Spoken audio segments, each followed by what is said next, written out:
more along Great Norton, I would say, than Michael asked. Well, it's really good to have you here, Ricky. So, Thank you. tell these lovely people and those connecting in online a wee bit about yourself, who you are, and all Well, that good stuff. like James says, I'm Ricky Malone, and I was born in 1981, 39 years ago. I'm only a year and a week younger than you, James, and I was born in Belfast, yeah. My mum and dad, both from Rathcoole Estate, so they were, and the two brothers, Andrew and Gary.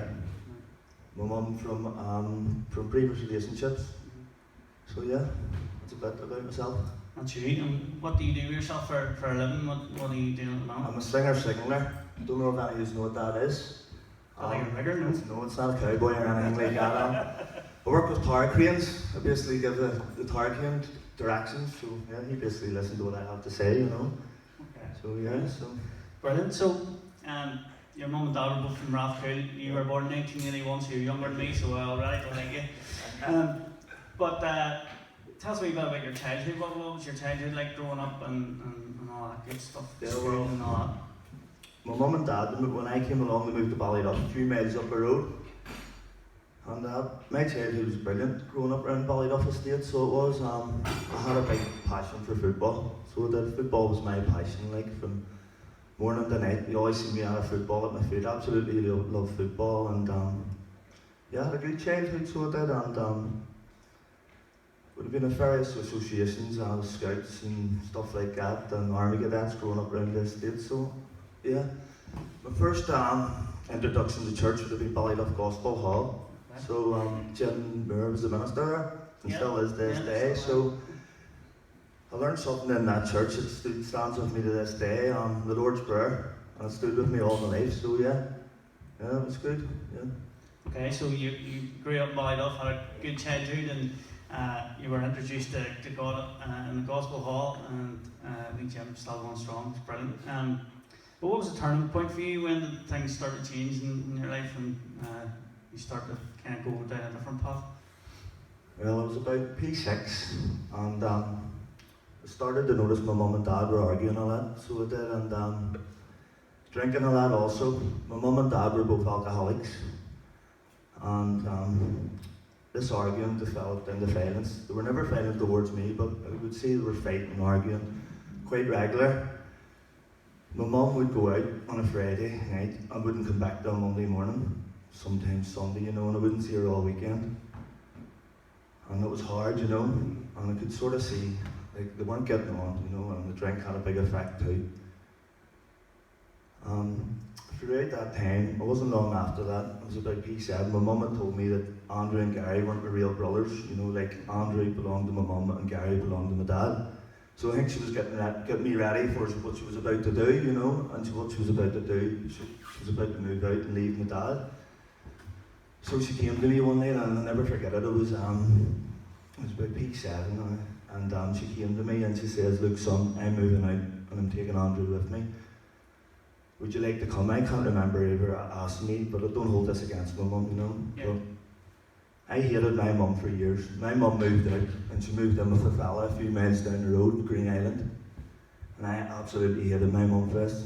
I got this hatred. I went from being a lovely, bubbly, wee, loving, caring boy to a person that was hurt. My heart was broken too, you know. My mum moved away, and I stayed with my dad. I chose to stay with my dad, and it was really hard. So I had developed this hatred within inside me. I blamed my mum. And I don't blame her anymore. I understand now that they didn't get on at the time and she had moved, but I blamed her for everything that was happening. Yeah. So yeah, it was a real hard time, and that's where I developed this hatred. Okay, so you had a really difficult kind of situation going there. You were living with your dad and one brother, and your mum had kind of gone, and you've got this kind of hatred going on, and then you got involved in some paramilitary stuff. And tell us a bit about how that happened, and what was the point where you decided that this would be a good path, if you know. Well, before I got to that point, throughout school, this hatred just developed throughout school. So first year, started getting into trouble, being cheeky to teachers, getting on report card, detention. And then, I'm not proud to admit this, I was a bully. I would have bullied anyone, you for their appearance, anything at all. I would have bullied everyone. I was a horrible person. And then I ended up getting suspended, so turned to violence, started hitting people. I got suspended from school, and then I got expelled from school, and then I ended up in a guidance centre. We used to call it a guidance centre for bad boys and bad girls down in Monkstown. So I ended up down there, and I got expelled from there. I was doing really well in there, and I was getting, they worked on this point system. If you got 17 points out of 20 a day, you got to play sports at the end of the day. So every day I got 20 out of 20 because I really love sports. But the key was you got back into school, and although I was bad, I really wanted to get back into school with my friends. So I got 20 out of 20 every day, and I got to play the pool and the football and all. But one day the anger just came back, and I wrecked the school. Just the old Ricky was back, completely wrecked the school. The teacher got me outside, the headmaster calmed me down and kicked the door back in, and it was just through the anger. The anger was always there. Yeah. So coming to your question, with the paramilitaries and stuff, I had this anger all the time, and I was running about the streets drinking, as you do, but I started getting into more trouble. My first experience of getting into trouble with the police was that incident in the school. The police gave me a warning for obviously wrecking the school, and then it just developed into disorderly behaviour, criminal damage, assaulting police. It just got worse and worse, and it spiralled out of control, and my hatred got worse and worse.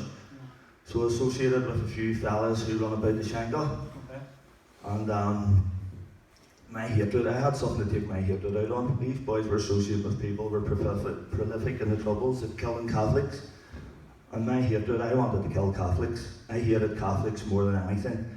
But this was for me to take my anger out. I had so much anger, I had to take it out on someone, so I wanted to kill Catholics. Thankfully, thank God, I didn't kill anyone. So yeah, I got deeper involved with the paramilitaries and stuff like that, but it was hard times, and I was a bad person. Yeah. So with your paramilitary activity, you were involved at one point of stealing tiles off a roof of Ballydoff shops. I can remember watching you from a corner. But you have two kids, your own. Well, you have two kids, and then you have an older kind of stepson, and you were with their mum for 18 years, and then some difficult times led to that breakup. How was that difficult in your life, and how did you get through that? And was there worries there about your own kids, and the same thing kind of happened because? Yeah, well, like I said, I was with Lisa for 18 years, and I met her at a party in Rathcoole, and she was going, her cousin was going with my mate, and it wasn't long before I moved back up to Shankill with her. We were only together a matter of months, and she had a stepson, Taylor. He was 3.5. I brought him up as my own son. Don't see him as much now, but then we had Leon, my son, he's 14, and the Angel's 9.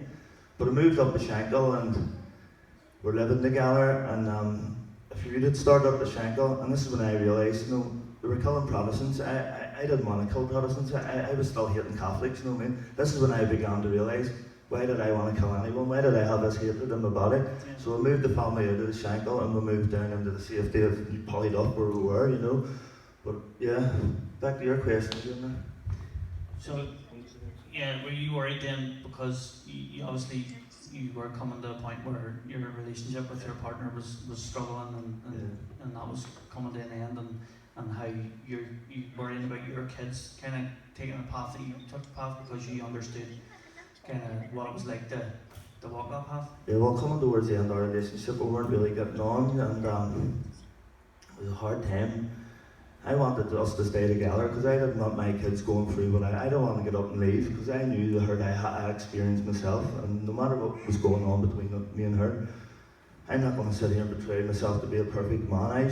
When we first met, I was out partying every weekend, taking drugs, being in Egypt, you know what I mean? Yeah. But I was a header, and but towards the end I got jobs, I was working, and I was on the right path. I started working with Catholics, I started working on cross-country pipelines, and I just realised these people were just the same as me, Yeah. But going back to your question, towards the end, I just didn't want my kids going through what I had been through, you know what I mean? And I wanted to try and stay together, so it was scary, the fact that we were going to break up, so it was hard. Yeah. So you were going through all this kind of struggle, and you say, like I heard your story before, and you said you still prayed every night, even through all that. At what point then did you decide I need to kind of finding God in a way, and you found yourself on an Alpha course. So tell us about how that happened, and what it was like kind of arriving at Alpha that first time, and all these people that you didn't know and all that. Yeah. Well, before I came to Alpha, about 4 months before I got to Alpha, I sat in my father's house. I was living in my father's house. Me and Lisa had split up about 2 years. And I sat in my dad's house, in the room that I grew up on. I sat on the bed and I contemplated taking my own life. And a voice came to me, and the voice says, "What about your kids, Ricky?" And I was thinking I was going to kill myself if I threw it down in the bed. And I said to myself, "There's a better life in this." So a month after that, Davy McNutt, a former teammate and football manager, got in contact with me, and he says about the Alpha course. It's in Ballyduff Community Centre. Now, I grew up in this community centre. It was in the nursery school. It was where I went to the scouts, and I says, "Look, it's not big and scary like church." He says, "Come along, see what it's like." So I went along anyway. I was nervous as anything when I went into the Alpha course, and I walked in and I seen the man that runs it, Michael Whaley, the pastoral associate, is he in our church? Is that discipleship associate, yeah. And I could speak into him, and I says, "God can't forgive my sins." I says, you don't know what I've done, Michael. I says, and not even God. I says, "Is the people in here going to accept me?" I says, "Look at me, covered in tattoos." He says, "Listen, Ricky," he says, "it doesn't matter what you've done, and it doesn't matter what the people in here think." He says, "God will forgive your sins," he says. And I remember walking away from Michael saying, "That fella's an idiot, he hasn't got a clue what I've done." So you started this journey along Alpha, and then you started to come to Carolina Church, and tell us a bit about what happened to you. I think it was in Carolina Church. So tell us a bit about. Well, Sharon, a good friend, was on the Alpha course. I got to know really well. She invited me. I was going along to church, so I didn't actually get to finish the Alpha course, by the way. I had to go down to South to work, so I was coming up every weekend and going to church, but I couldn't go to Alpha course because it was obviously during the week.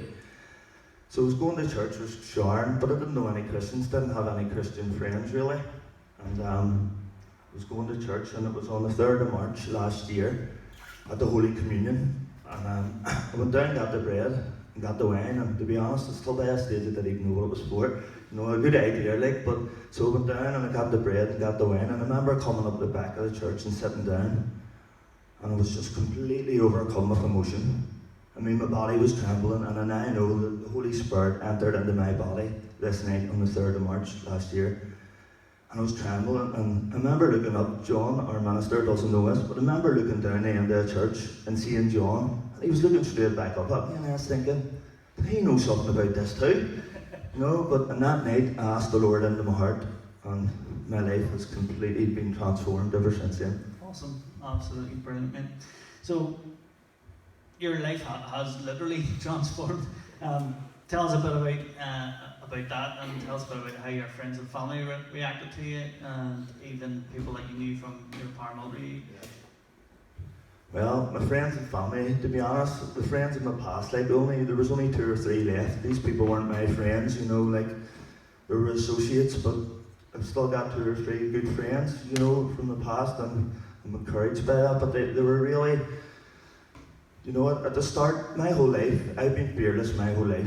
I was never scared of the paramilitaries, I was never scared of the police, I wasn't scared of anyone, so I was always fearless, so I had no problem telling people I was a Christian, and I love Jesus, so I had no problem telling people this, so I couldn't wait to tell people what Jesus had done in my life, so I was out telling my mates and encouraging them all, so it didn't really bother me what people thought, because I never really cared what people thought of me anyway, so I was fiercely telling people about God and telling them about my Saviour, so it was easy. Amazing, absolutely amazing. The first time I kind of properly was introduced to you and probably met you, I think my mum introduced me to you because you were going to her home group, it's discipleship communities, a proper name for it in Cornwall, but you were going there, and she was like, "Oh, I need this guy, Ricky. He's so full of enthusiasm for God and stuff." And I was busting to meet you. The first time I did meet you was in Carnfalling at that picnic, and you were getting baptised that day. You want a reminder? Yes, go ahead. I haven't seen this yet. I've only seen the pictures.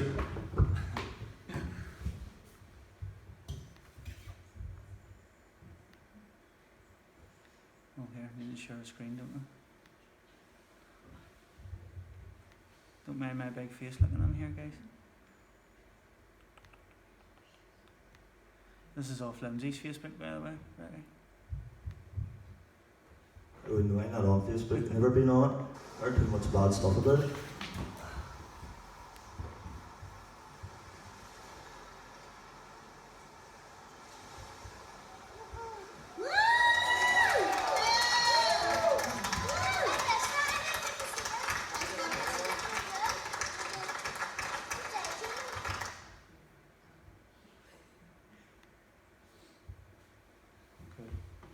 Just seeing myself coming out of the water, the feeling of coming out of that water was just amazing. The feel of joy, you know, I already knew I was saved, but just coming up out of that water and people cheering. It was only me that got baptised that day, and I'd written to John about asking if he could get baptised, and it was just an amazing feeling. And it was an amazing day, like, so it was. You had friends and family there. I think it's incredible that the two guys that were baptising you was Davey, who invited you to come to the Alpha course, and Michael, who you told was a complete hater, and there's no way Jesus could forgive your sins. So, like, what was it like to experience that, and what was it like? You had your family there, and some of your friends that I was talking to as well. So what was that like? It was absolutely amazing, as I say. It was just an amazing day, you know, to get baptised, and also the minister's name's John as well, so that was amazing too, John the Baptist. But it was absolutely amazing, and to have my mum and dad together there too. They were there as well, and Leon and the Angel was there as well, two of my kids. It was amazing to have them there, like, and it was an absolutely amazing day to be baptised in the sea. And people was warning me about diesel spills and all about the year before, but it was down in Larne. I was worried about other things floating about down there, you know, but to be honest, but it was good. Brilliant, absolutely fantastic, mate. To be fair, you're an infectious guy to be around, listening to even stuff that happens. I mean, you started this new job in Belfast, and like Mum was telling me, like one of the first things you're doing is like telling people about Jesus who you've never met before. And why are you so enthused to tell people? And it just comes naturally. Like you don't try and like wangle away in or anything. It just flows from you. How is this like? This changed your life. Why are you so encouraged and so enthusiastic about telling people about Jesus? When I was about to kill myself, I was in a desolate place. I was in the darkest place you could ever be. And I believe God gave me a chance to help other people come to know Jesus. And I believe, just by my testimony, telling people, this is why I go out. Like I say about the job, but like, and I said before, I'm not scared to tell anybody about Jesus. I started a new job there. I was on furlough for 5 months, and I started back to a new job, and I seen the manager, and I started with him. So I decided to start at the top, and I told him I was a Christian. You know, so I love talking about Jesus, and there's nothing to be ashamed of talking about Jesus. And I says to the fella, you know, there's going to be over 200 people on this site, and I might be the only Jesus they ever hear about, the only Bible they ever hear, and I intend to tell every single person on that site about Jesus.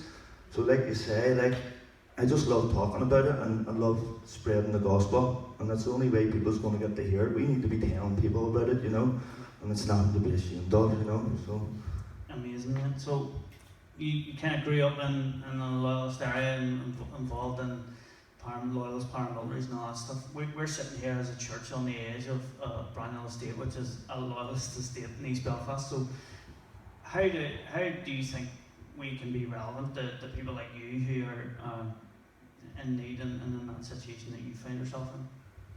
Well, firstly, as you're probably already doing this, pray for them, right? You need to pray for these people, because we know God answers prayers.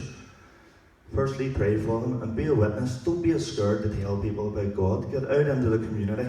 While I was on furlough there for 5 months, when I got the opportunity, we have Carmoney Hill, and it looks all over Rathcoole, Belfast, all over the States, Ballyduff, where I'm from. I don't mind to tell this wee quick story, a testimony. So I be up there praying all the time, and I ask the Lord all the time. I say, Lord, open my heart to more of you and less of myself. Give me your eyes to see, your ears to hear. And this day I was up in Carmoney Hill, beautiful day. I says, Lord, when I go down in this state, Lord, will you please use me? Show me who needs my help. I says, need your help. Just put them before me. And I'd only come down the hill, and I was walking down. I seen a lady painting her fence with a dog in her hand, and she was one of them disabled chairs.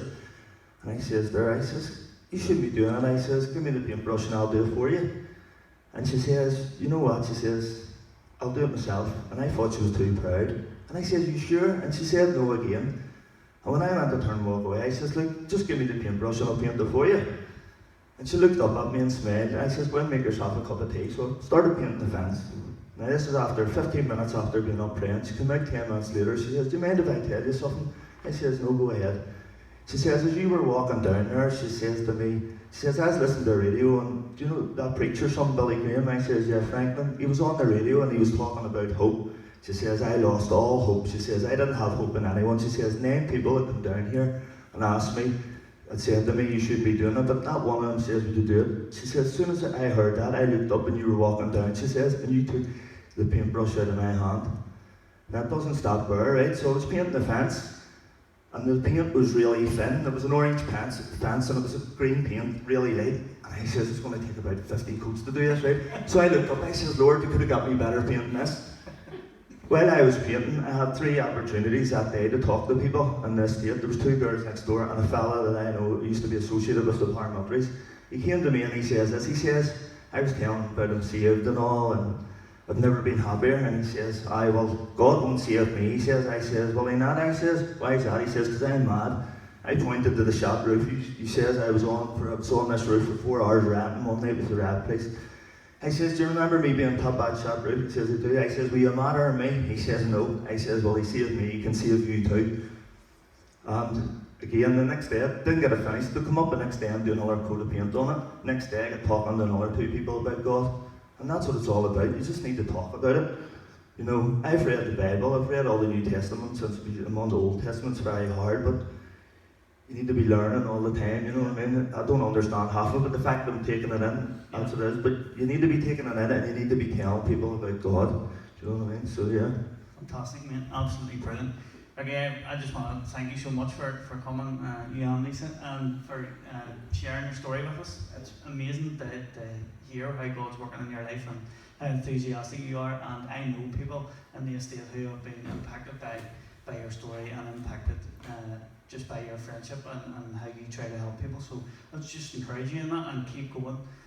Mate, absolutely incredible. We have recorded this, so we'll put it on Facebook. You'll not see it because you're not there, so you'll be gone. But thank you so much, mate. God bless you, and may He continue to use you in the way that He's doing, mate. God bless. Thank you all. Thank you.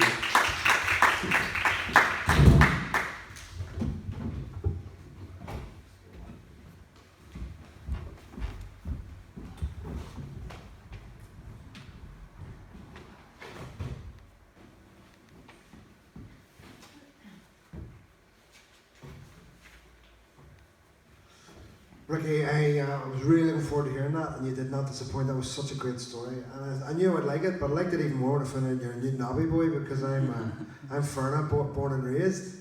And if you don't know the area, Ferna is like Rathcoole and Ballyduff, except our houses don't have any roofs. Alright? And I always thought that was just the way they designed it. But now that James has revealed that you actually stole some roofs in your time, I must have a wee chat to see what happened to my roof. I had a damp bedroom for my whole childhood, maybe thanks to you. It's good to have a new Nami boy representing, and it was just a great story. And so many things struck me in what you guys were talking about there. But one thing you said, James, that every day, even when you weren't a Christian, Ricky, you prayed at night. And then you mentioned yourself about the power of prayer whenever we were talking about reaching out to the folks in the Branio. So I didn't know you were going to say that, but the next song is called What a Friend We Have in Jesus, which is all about prayer. There'll be chorus bit, which we have sung here once before, but if you don't know it, I'll just sing it over you. But again, I would love it if you could sing, if you know the bits you know, because it really does be a blessing to be at the front and hear you sing it back. So if you could stand with me, put your masks on and sing What a Friend We Have in Jesus. And then we're going to close with Yes and Amen. So again, I didn't know what you want to speak about, but given the big focus on prayer there, I think these songs are perfect.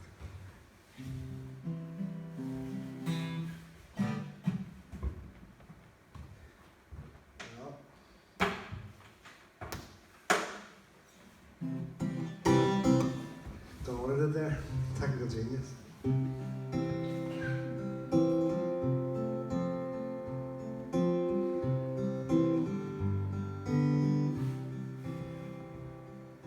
What a friend we have in Jesus. All our my sins and griefs to bear. What a privilege to carry everything to God in prayer. Oh, our peace we often forfeit. Oh, our needless pain we bear. All because we do not carry everything to God in prayer. Draw us near, Lord, in your presence. Turn your ear, Lord, hear our prayer. We are calling on your mercy. We are trusting in your care. Have we trials and temptations? Is there trouble anywhere? We should never be discouraged. Take it to the Lord in prayer. Can we find a friend so faithful, who will all our sorrows share? Jesus knows our every weakness. Take it to the Lord in prayer.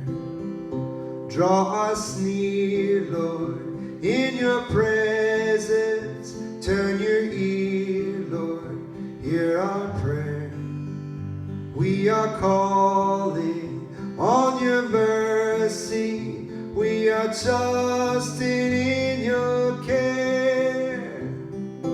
Are we weak and heavy laden, cumbered with a load of care? Jesus is our only refuge. Take it to the Lord in prayer. Do your friends despise, forsake you? Take it to the Lord in prayer. In his arms he'll take and shield you. You will find a solace there. Draw us near, Lord, in your presence. Turn your ear, Lord, hear our prayer.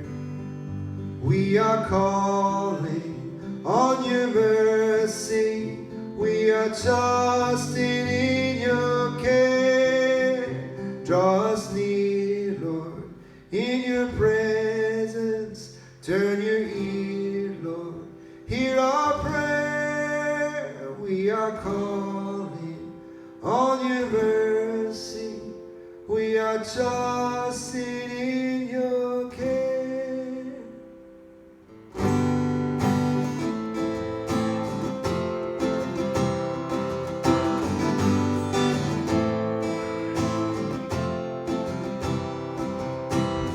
Father of kindness, you have poured out grace. You brought me out of darkness, you have filled me with peace. Giver of mercy, you're my help in time of need. Lord, I can't help but sing. Faithful you are. Faithful forever you will be. Faithful you are. All your promises are yes and amen. All your promises are yes and amen.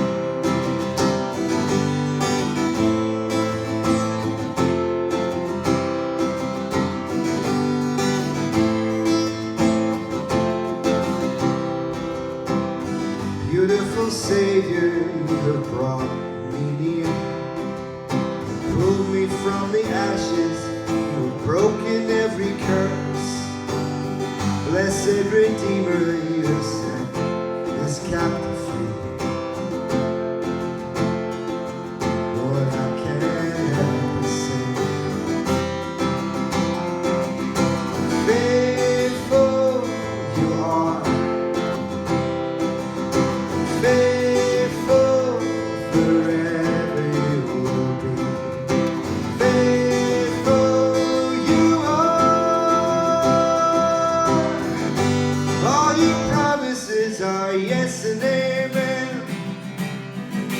All your promises are yes and amen. Faithful you are, faithful forever you will be. Faithful you are. All your promises are yes and amen. All your promises are yes and amen. And I will rest in your promises. My confidence is your faithfulness. Yes, I will rest in your promises. My confidence is your faithfulness. Yes, I will rest. Your promises, my confidence, is your faithfulness.